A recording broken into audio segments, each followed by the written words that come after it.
Hey, I'm Captain Jim Hanley. Welcome to my YouTube channel. Hey, if you enjoy this type of content, please like and subscribe.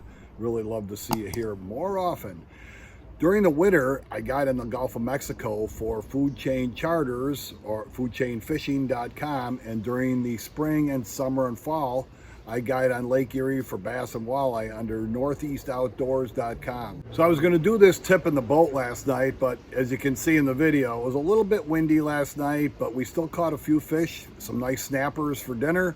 And you can see the snappers are, that's kind of the mainstay down here in the backcountry. Circle hooks are designed to, not have the fish swallow. Some of them do, we just cut them off and leave them in there and then they rot out. But you can see what a nice hookup that BKK does.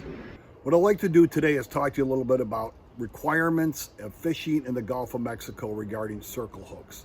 It's really important you pay attention to that. You don't want to get caught and get busted for using the wrong hook. And they're pretty specific. Let's go over them right now.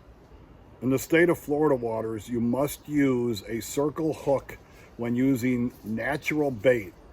It must be non-stainless steel, non-offset circle. It must have a de-hooking device also on the boat. And it's the same for federal waters all along the Gulf of Mexico, using a non-stainless steel circle hook.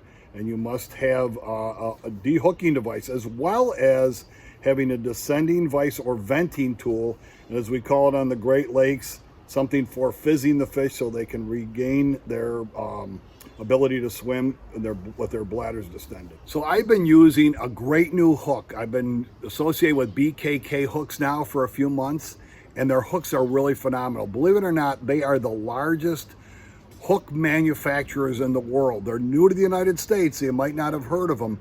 Let's take a look at the BKK hook compared to a Mustad hook and show you the difference and why we've been really happy with the success we've been having with them. All right, let's look at a comparison between the BKK 1/0 hook and a Mustad 1/0. The BKK is on the right-hand side. You can see the shank is straighter, giving us a little bit more hooking power. The Mustad seems to get lately outfished by about 2 to 1 on the BKK. That straight shank just seems to have a greater hookup than the little extra bend in the shank on the Mustad.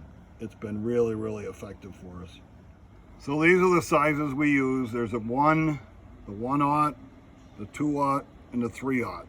Mostly it's down to whatever size bait we're using. Sometimes we're fishing for bigger fish and we want a greater ability to get the hook into a bigger fish's mouth. But for the most part, we're fishing for yellowtail, we're fishing for mangrove, lane snappers, etc. All right, well, hope you learned something today. It's always a great pleasure bringing you these tips and updates, whether it's in the Gulf of Mexico and saltwater backcountry kind of fishing, or on the Great Lakes for smallmouth and walleye.